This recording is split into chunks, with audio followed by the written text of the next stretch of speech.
Hey folks, Richard here, Facts for Working People. I'm going to give you the URL. That's my blog, weknowwhatsup.blogspot.com.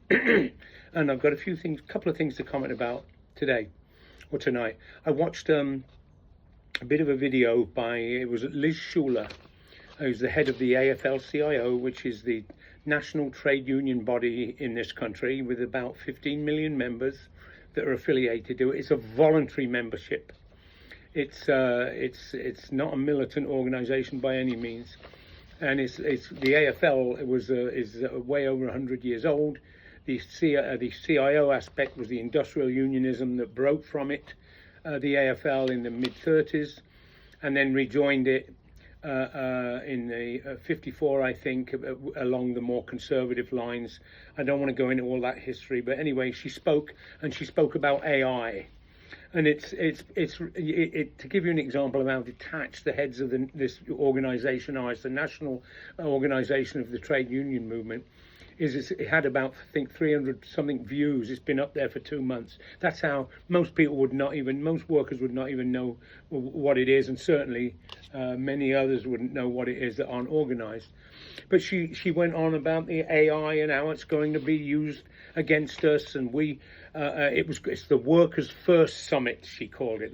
There's all sorts of names they give over the years. I've been active and around the labour movement for 40-odd years, and the Workers' First movement, and she's talking about how the automation is going to take over our lives. Every job really is like a tech job anyway now, and she just talks about stuff people are doing, like in servers and bartenders, and being replaced. So it's really going to affect us all. And I put an article up on my Facebook page the other day from the Wall Street Journal about. I did not know there were that many protests and fights back against AI, and in particular the data centers that store the data.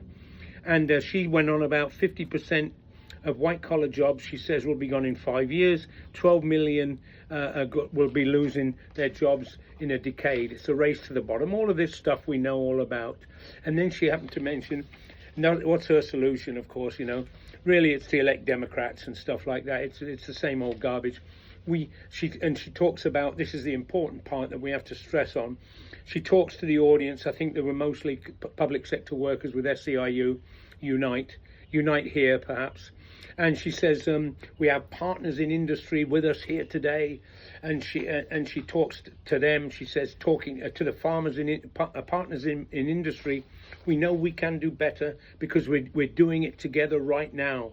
And we can have a win for consumers, business, and society. No, you can't.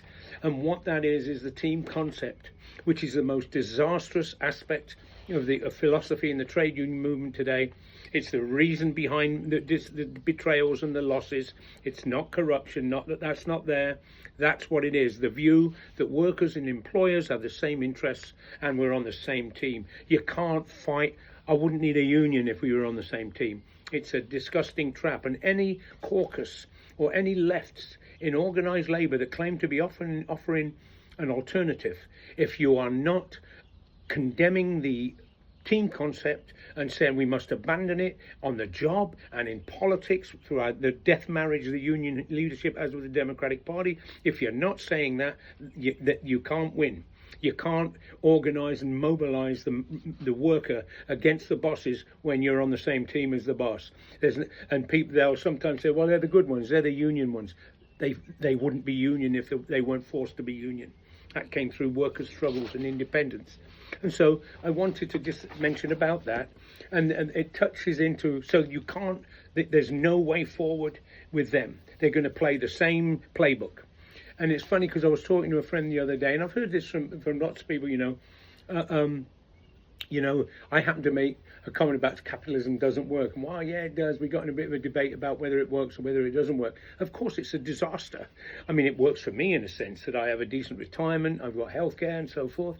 But capitalism cannot. It's a disaster. And if you think about it, one of the reasons, if you don't have the trade union leadership or authority or a social force not talking about unity with the bosses. I'm not saying you go out and commit violence against them. That happens when there's no organized way forward. You get all sorts, like the Luddites, the smashed machinery.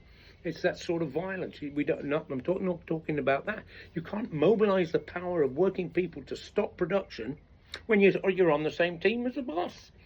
And if you're in one workplace and you're working with your boss to outcompete another boss, it's pitting us on both sides against each other, and it's a disaster. And so you will never win any of these things. Now look at these statistics. It was 24-25. 63% of US adults currently agree with the statement that the Republican Democratic parties do, quote, such a poor job, end quote, of representing the American people that a, quote, third party is needed, end quote, Gallup. According to another Gallup survey, 62% of Americans now say the federal government should ensure that all Americans have health coverage, December 2024. I'm always trying to get these short, it's hard. Nearly 4 times as many voters support increasing public transportation funding as support reducing it. 70% of respondents agree that, quote, providing people with more transportation options is better for our health, safety, and economy than building more highways, end quote. Data shows that these kinds of investors, almost one in... Oh, no, that's a different quote I didn't want to include. 82% of Americans want the government to make housing more affordable. That's a Pew. 2/3 of Americans prioritize developing alternative energy sources like wind and solar. About 3/4 of Americans support a U.S. role in global efforts to address climate change. Pew study again. The federal minimum wage was last raised in 2009 to $7.25 an hour. Since then, consumer prices have increased by 45%, including a 49% increase in medical care prices, a 50% increase in food prices, and a 67% increase in rental housing prices. Nonetheless, the federal minimum wage hasn't budged in those 15 years, and what with the situation now, the food prices are even higher. So why don't we win those? As I say, as somebody said to me the other day, we were talking about socialism, communism. If it was any good, why don't we have it?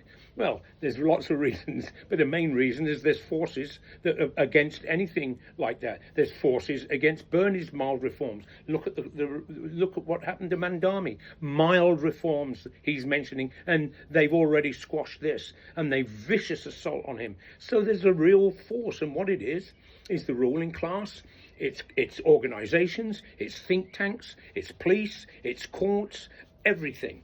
It's political parties to stop us realizing what clearly we want. And the last thing, the Iraq War. Most Americans are against this. It would be very simple in a civilized world to extricate ourselves from this war.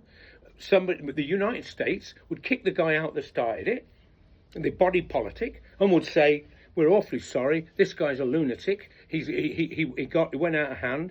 We will withdraw completely. What we say, without prejudice, in that when we file grievances, and we will recompense you, repay for the damage we have done. And it's like reparations. That should come from the billionaires, the people that are profiting, and the Northrop Grumman investors and so forth. So look at that. Most Americans are opposed to this war. They're opposed to the Iraq War. If it wasn't for the fact that a tiny percent of Americans fight in these things and they're not declared as wars, we wouldn't have them. But they don't want them. And so we don't get things because there's forces, political forces that stop us. And if you look at something, it was a quote from the book I read not so long ago about the Iranian Revolution, when the US overthrew the government in 1953. The British pushed them to it because what did Iran do? They nationalized their oil. They wanted to own their own product and not send all the profit to Britain. The BP owned it at the time. And it was a quote from that book about what one British diplomat. He said, losing access to Iranian oil, a foundation of British economic and military power, was difficult for British leaders even to contemplate. They had been forced to surrender India. Kenya was afire with colonial passion. And now the Iranians had nationalized their oil industry. One British diplomat warned plaintively that if this momentum was not stopped, quote, we will be driven back to our island where we shall starve.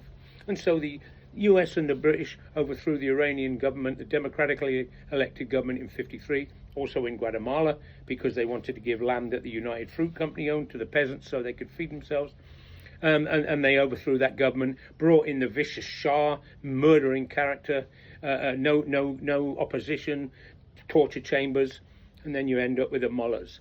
So the point is, and I didn't get a chance to discuss it with some of the people that were worth it, that raised that capitalism's great and everything else, is that you TikTok is good, the internet is good, but how we win is through politics and through struggle in the streets, working places, in the colleges, is independent working class direct action.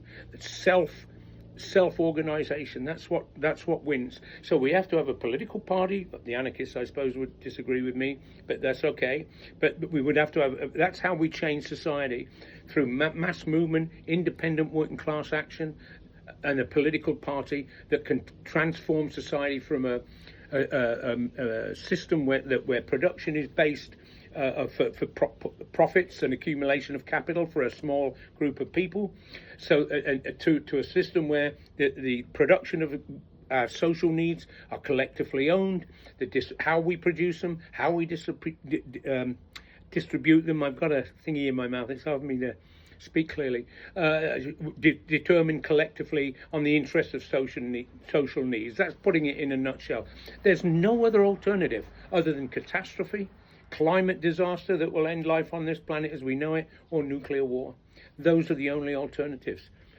I'm optimistic because I believe that the movement will arise. The problem is we don't have those forces. We don't have that leadership. This head of the AFL-CIO, watch her. Watch it. It's on the AFL-CIO. The